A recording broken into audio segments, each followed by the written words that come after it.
Good evening, everyone, and thank you for joining us on this evening. I'm very proud to be here, joined by some extraordinary public servants, members of my team who've worked so long and hard, Secretary of the Governor, Karen Persicilli-Keough, Counsel to the Governor, Liz Fine, and Budget Director with years of experience, so we appreciate it very much, Bob Magna, for joining us. And today we're here to announce that a conceptual agreement has been reached on the fiscal year 24 budget. And I want to first of all give a heartfelt thank you to my partners in government, the leader of the Senate, Andre Stewart-Cousins, the Speaker of the Assembly, Carl Hastie, and their teams. They have worked extraordinarily hard as well, and they should be proud of the work they've accomplished. A lot of long nights, a lot of lengthy discussions, difficult discussions, 7 days a week. But I am so confident that we've assembled the greatest team to work together to put forth a plan that is a blueprint for the future of New York.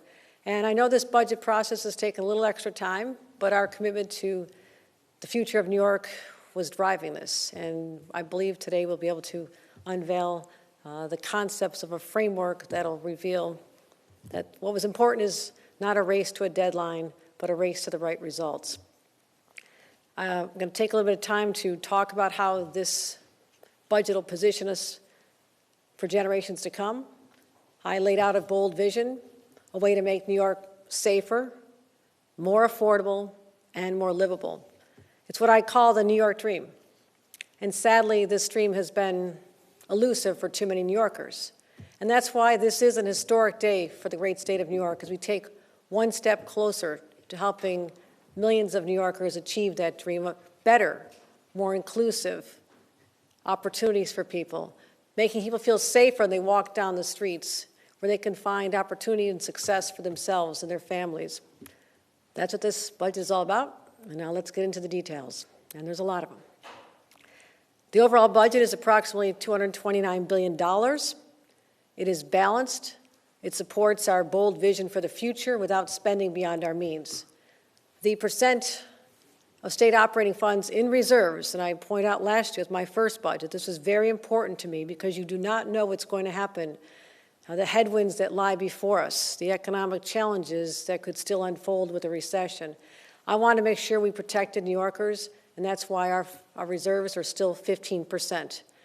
But like I said, the economy remains volatile, and reminding us why we had to be prudent this year and we'll have to be prudent heading into the years ahead.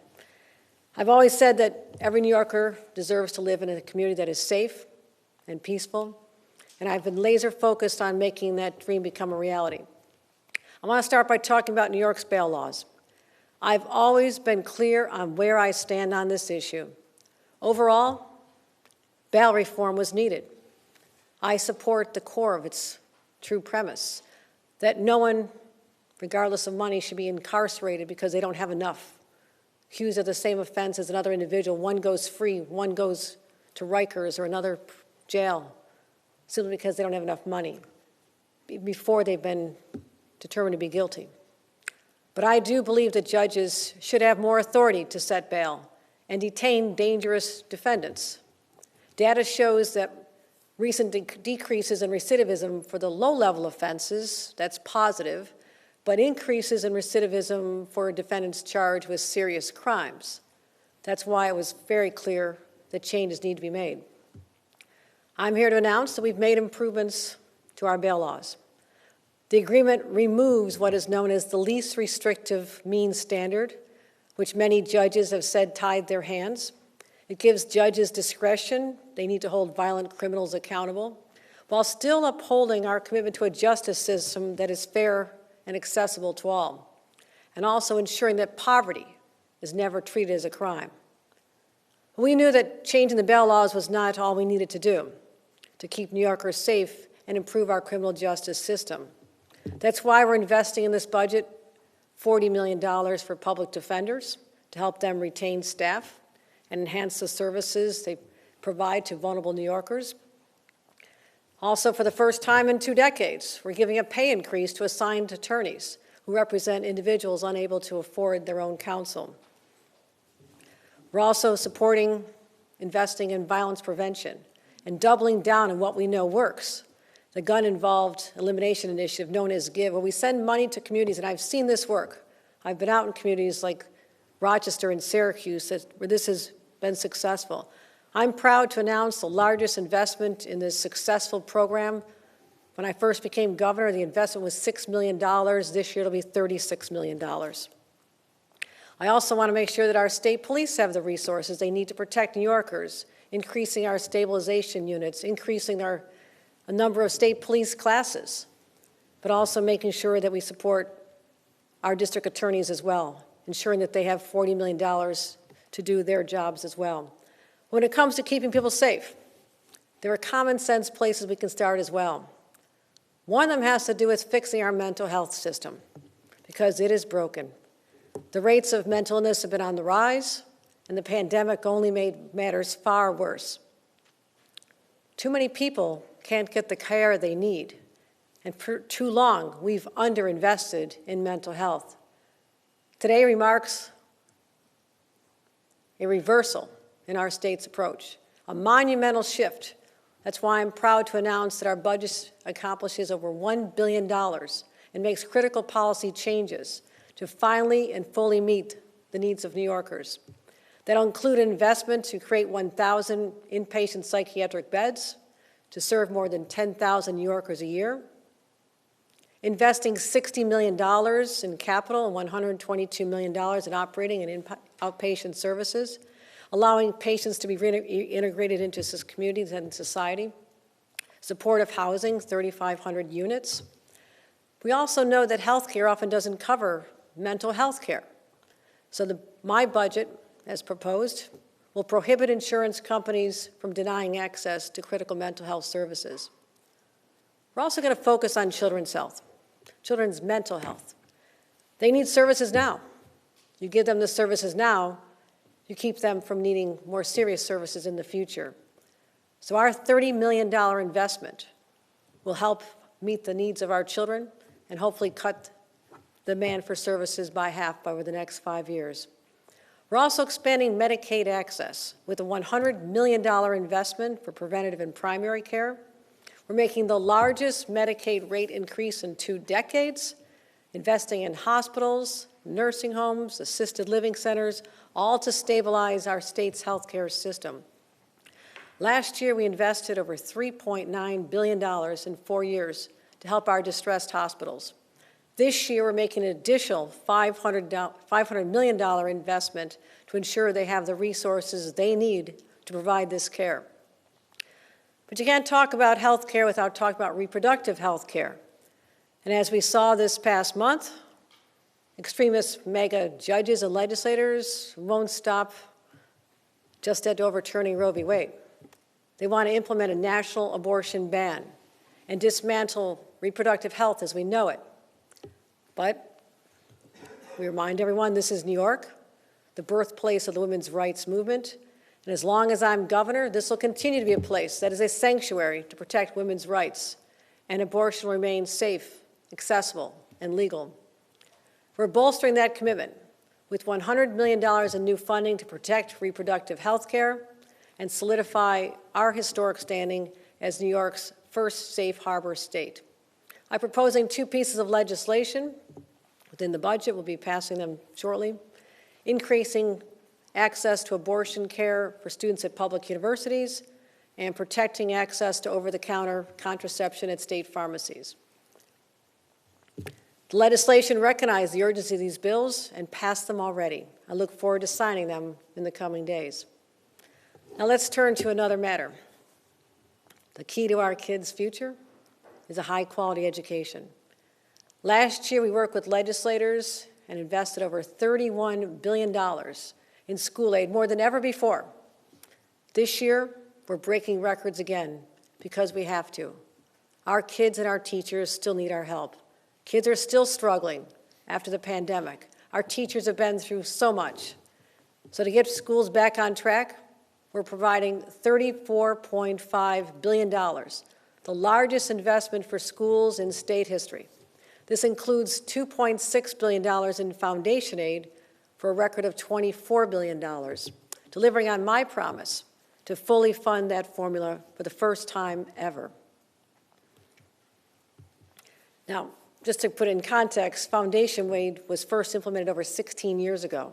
It took this long to help those high-need schools get what they needed, and finally we're doing that with this budget today. But also for kids to be successful in school. They can't sit there with their stomachs growling. They're hungry. They need nutritious food to focus and thrive. The budget provides $134 million to serve low-income populations so kids can eat breakfast and lunch at school at no charge at all, regardless of their family income. We're also increasing the number of charter schools, the zombie schools, to give schools more choice. We want to make sure that children are poised for success when they graduate from high school and giving parents the options they've been asking for. We're also investing $20 million in early education high school, P-TECH programs, helping kids earn college credits while they're still in high school. I've seen this work. It's an incredible program in prioritizing high-needed districts.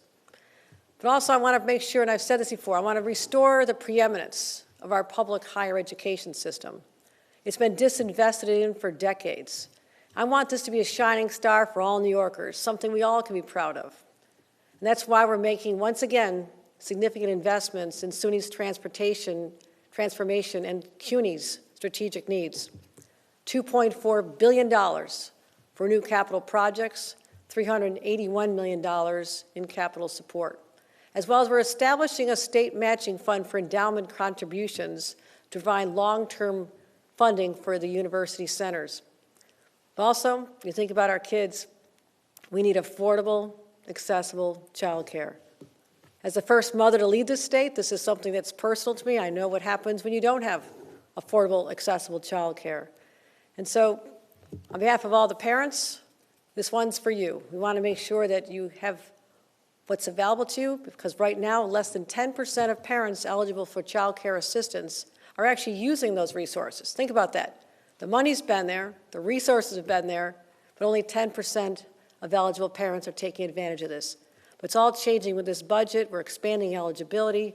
We're raising the income limit so we can have 113,000 more families with their children eligible for this assistance. On top of that, we're lowering the amount of money that parents would have to pay for child care and making sure that we're expanding, once again, for the first time ever, expanding the child care tax credit to include children under 4 years old. Up until now, that tax credit has only been available for children 5 and up. When you think about young parents, the cost of diapers and formula, it's more expensive for those little ones. So this is going to help our families in dealing with the affordability crisis that we said we'd address. So we're going to make sure that they have more options and help deal with this by helping parents any way we can. And also, let's talk about another way we can deal with the affordability issue. I tackled this. I said I'll find any way we can to help reduce the cost of living in our state. The average cost of monthly goods and energy for low-income households has increased by more than 13% in the last 2 years. That's a huge increase for people. It's clear that high inflation is pushing the most vulnerable New Yorkers to the breaking point. So starting in 2024, we're changing that. We're raising the minimum wage to $16 in New York City, Long Island, and Westchester, $15 elsewhere in the state, with 50-cent increases in both 25 and 26. But starting in 2027, the minimum wage will increase annually according to the Consumer Price Index. In other words, if costs go up, so will your wages. There are nearly 900,000 minimum wage earners in New York State, more likely women, more likely people of color, and many are single moms. For them, this will be a lifeline for them and protects them from labor exploitation and gives them a measure of security that they've not had until now. Another area that's really important to me, you know this, I've talked about this a lot, housing. It's been central to my agenda from day one. We have a crisis for far too many New Yorkers. Affordable housing, their rent, their mortgage, it's out of reach. And we've simply not kept up with demand. And that drives up costs, basic supply and demand, and it prices out middle and low-income families from the dream of home ownership.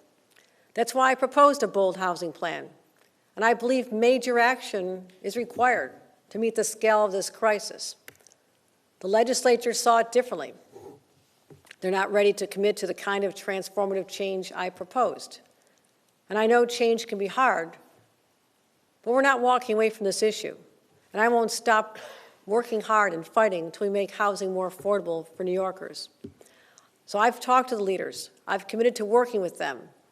We're together in our desire to do whatever we can to ensure that we've done all we can to increase the supply of housing in the state of New York. I also believe there's more we can do by executive action, which will be unfolding publicly in the next few weeks.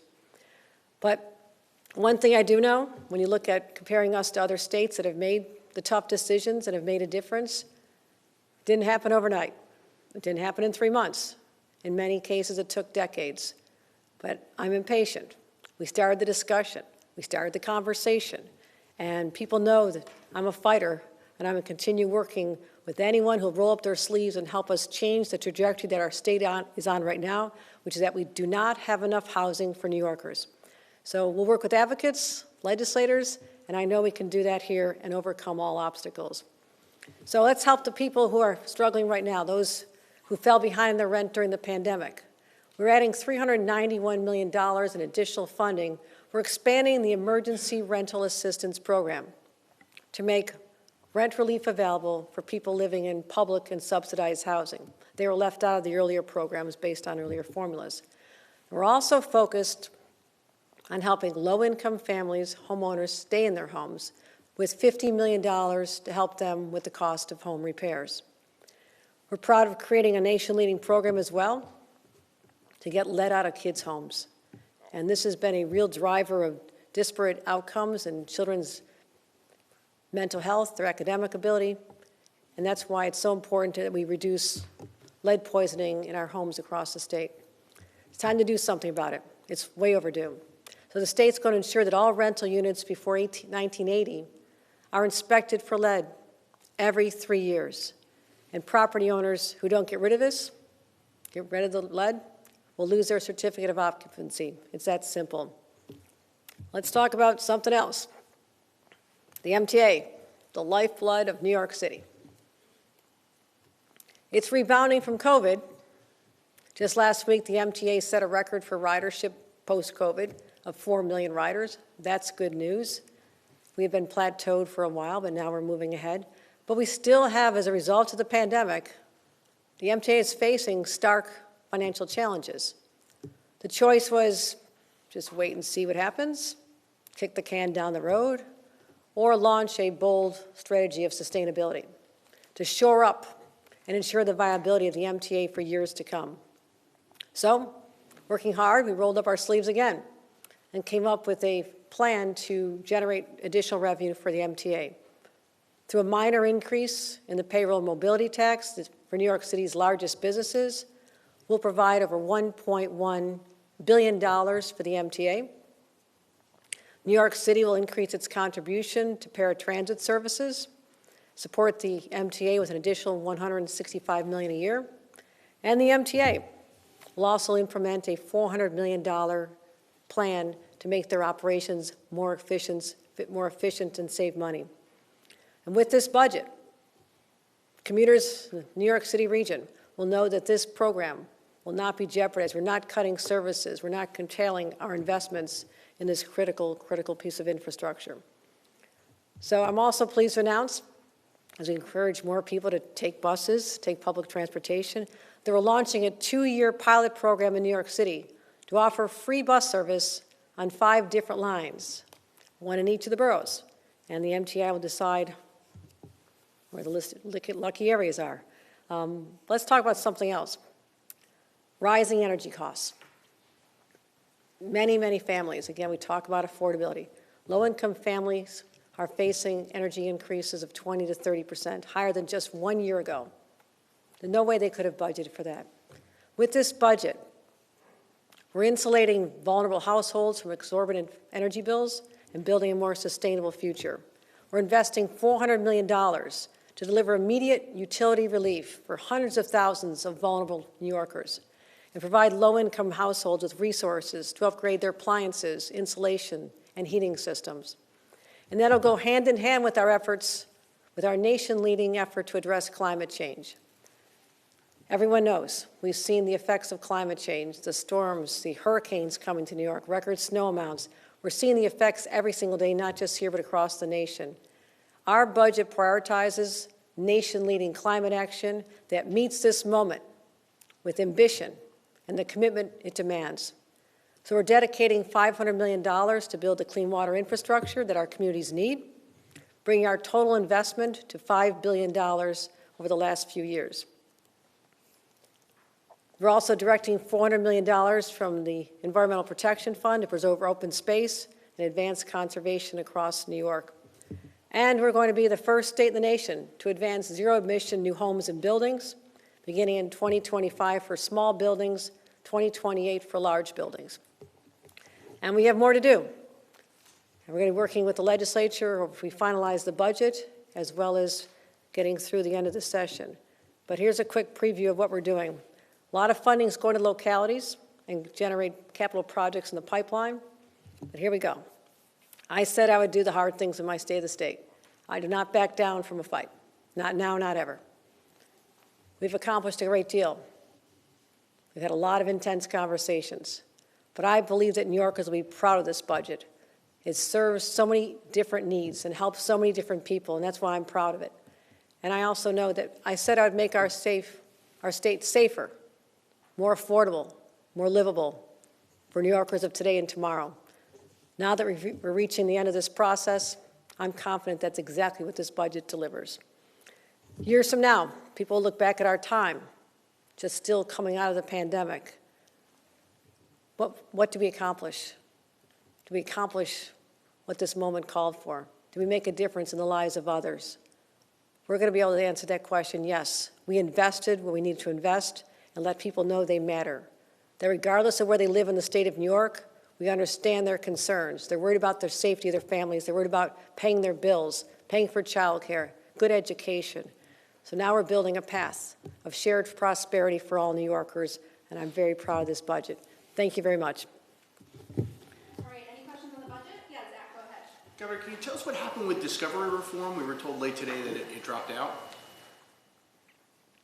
Yes. This is something that the district attorneys had brought to our attention, asking for some changes. Went through the process of back and forth with the houses. We talked about it at the tables. We thought we had a plan that met the needs, and the district attorneys decided that that was not the path they wanted to go on, despite saying so initially. So since this was not going to do what they'd asked for in their minds, we decided to pull it, and if they want to work on it during the session, that's certainly an option that's available. John? Governor, two questions. First, can you explain, in your mind, what a conceptual agreement is? I mean, I'll just leave it there. Yes, it's what I'm talking about tonight. I talked to the leaders constantly, but a few hours ago, we agreed that we're at a point where the major decisions have been made. There's obviously fine-tuning that has to be done. That'll be worked out over the weekend, but literally bills can start being printed, and we're on a path to shutting down the budget process. And also on MTA funding, you said $165 million for paratransit services from New York City. That's less than the $500 million you were seeking initially. The payroll tax is only in New York City. It's not the entire MTA region. So how are you making up the difference between your original proposal and this conceptual? No, we'll have enough resources. The numbers work out, and I'll have our budget director explain that. But this is all part of negotiation. We put out a plan saying we can either do something about the MTA or just ignore it. A lot of people in the past have just ignored it. They've not made the investments that need to be made to have a long-term sustainable plan. We could have just done this year to year. But I said, this is too important. This asset is so critical to bringing back New York City and the region. So we put forth a plan that we believe will generate the sufficient revenues to make it operational for the next few years. But Bob, anything to add to that? Oh, Bob's on there. Okay, Bob. Governor? No, I think you answered it, Governor. We adjusted the tax rate pieces so that they would cover a big chunk of what we changed. So I think, within the same box that the governor described, which was a combination of tax piece with the PMT, a city contribution, a modified fare increase, and other actions that the MTA was taking within the entire envelope that the governor proposed. You know, we fit this plan together. So it's not dramatically different than what the governor initially proposed. Is there an additional state contribution as part of this? Not different than what was proposed in the budget, which was a one-time, relatively small state contribution. I think we engineered it around the other elements where we changed them a little bit, but no, there's no other additional state contribution. Governor, why do you think removing the least restrictive conditions standard for bail-eligible offenses, I assume, will make New Yorkers safer? And what is the metric of success to judge it in the next months or years? The metric to success will be, can we drive down recidivism the same way we have with lower level offenses? That's a gap that's been borne out by data. We want to make sure we can deal with that. But also, many judges would say to us, right now we have two different standards in the law. One tells us to look at certain factors. Another section tells us to look at factors, but you can only consider the least restrictive means to ensure the defendant returns to court. And judges have leaned on that, and there's some horrific cases splashed on the front pages of newspapers where they talk about individuals where a judge and the defense lawyer said, following the least restrictive means, you have to let this person out. And some of those cases literally shock the conscience. You cannot believe that someone was let out, and they said, my hands are tied, I have to follow the least restrictive means. So it was important to remove that, to give the judges the clarity. Don't fall back on that, but look at other factors in determining whether or not this person should be remanded or whether or not they should be let out on recognizance or with bail. Okay, Grace. Governor, you proposed both a cap and invest program and allowing the public authority to build renewable energy projects. I'm hoping you could speak to where both of those proposals landed and why. Right. What we're doing is setting up a mechanism to be able to allow for rebates that will be generated with a cap and invest program. And we think that is an important first step because we couldn't do it under existing law. And so we'll be working out the details on cap and invest, which will literally generate billions of dollars to help New Yorkers offset the costs of transitioning to a new form of energy, which when it happens, ultimately the cost of energy will be less, but there are obviously initial startup costs. So we want to make sure we had a very healthy fund to make that easier. We're focusing on aggressive climate protections, but we have to make sure that they're affordable for New Yorkers or it won't work. And so that's what we came to agree on. Anything else I missed on that, Liz or Karen? No, I think you answered it, Governor, and I think we'll see some of the details when we print the budget. Okay, still to be, And the power authority's ability to build renewable energy. yes, that is in the budget as well, yes. Okay, Governor, is it end of 2025 for the build? Can you provide more details about the all-electric buildings? Is that end of 2025? And what's the cutoff for large versus What's the cutoff for buildings? All right, For electrification, 2030, and with some mechanisms to ensure that we have a strong power grid in the state. Okay, Mason. Can you talk about the agreement made on cracking down on illicit pot shops? I know you mentioned that in the yes, presser. yes. That was very important to me as well. All across the state, splashed on the front pages of even the Buffalo News and elsewhere around the state. I see people are so frustrated because we are working so hard to stand up a legal business, and there are obviously startup challenges. It's grand in its scale, but it's going to take some time, and it has been. So we literally have 5 businesses that are legal in the state of New York. Any other place that's selling cannabis is illegal because they're not authorized by the state of New York. What we did not have was a mechanism for individuals from Office of Cannabis Management or from our state tax and finance office to go in and enforce the laws. They weren't even able to allow to do searches because we only had civil penalties and not criminal penalties.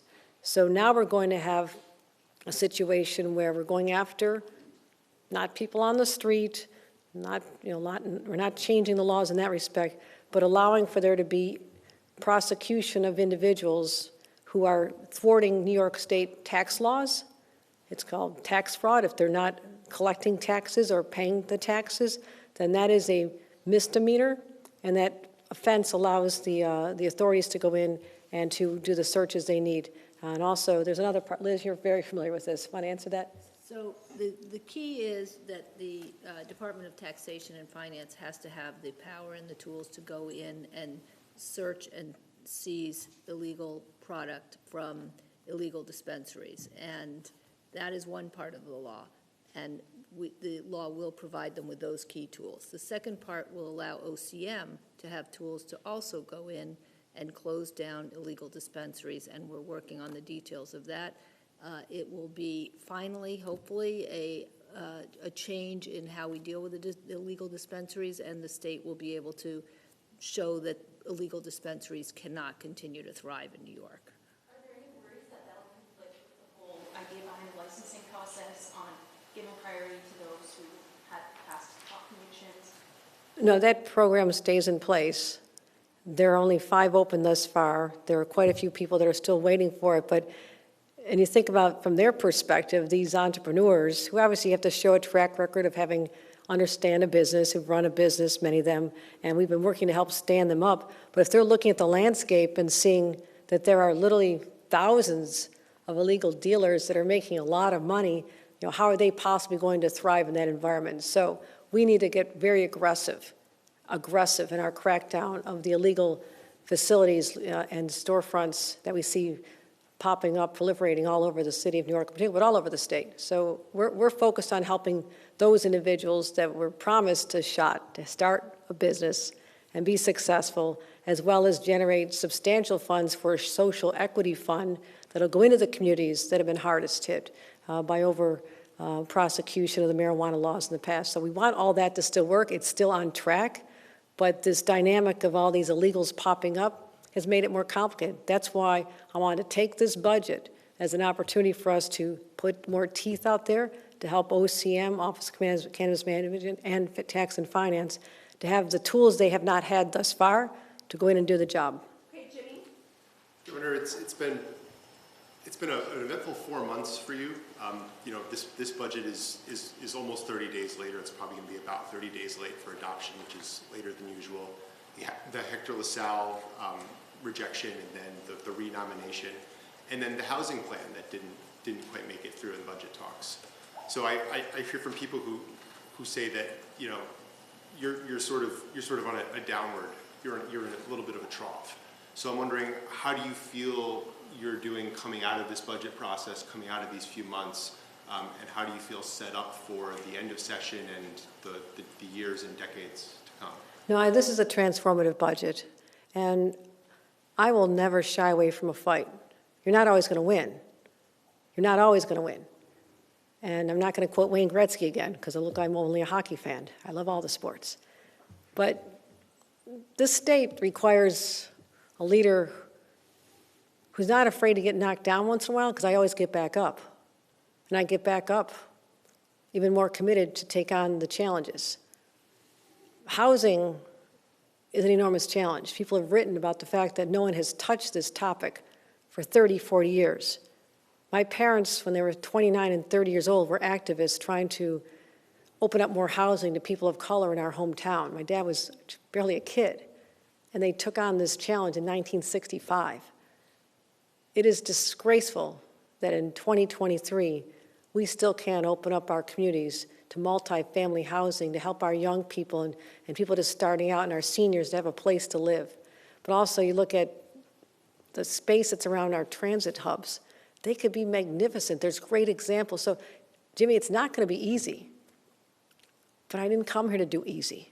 So there will be knockdowns. I'm just getting started.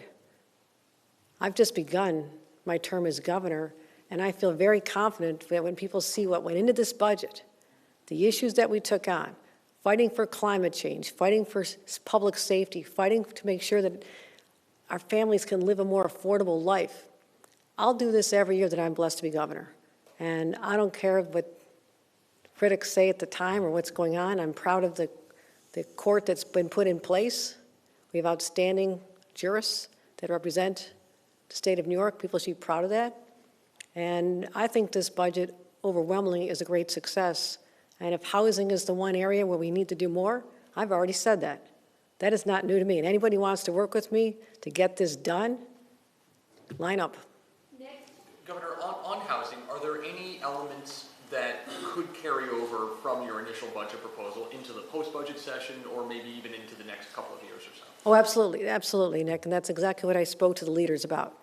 You know, there are areas where we can be talking about, especially stimulating housing growth in the city of New York. I mean, that's a dire area where we need changes in 421A. You know, we have to incentivize people to build affordable housing. We have to deal with the Florida area ratios because we could have more density, the density that was allowed back in the 1930s and 40s. We don't allow now. There's so many arcane rules out there that we need to put forth. Now, a budget is a compressed time frame. It's an intense time frame, but we're going to take the time necessary to talk about other ways that we can make sure that we're building housing stock. I'm going to be looking at the suburbs. We're going to talk about our transit hubs and find a path forward because we're not surrendering on this issue. And so we have the end of session, opportunities to talk there, opportunities, and I've made this commitment with the leaders. Let's sit down together. Let's sit down with the housing chairs and come up with a thoughtful approach, work on it throughout the next year as well, and look at it again next year's budget. So you kind of just follow up, do you expect strategy and policy to kind of both change on that? I'm going to take a fresh look at everything we proposed, but I do know that there's 4 or 5 initiatives that are important to the city of New York. It's something Mayor Adams and I want to get done, and those are not moving off my agenda as well. But also we'll take a look at the suburbs and see what we can do to incentivize more growth everywhere from downstate up to the North Country. So we're not done.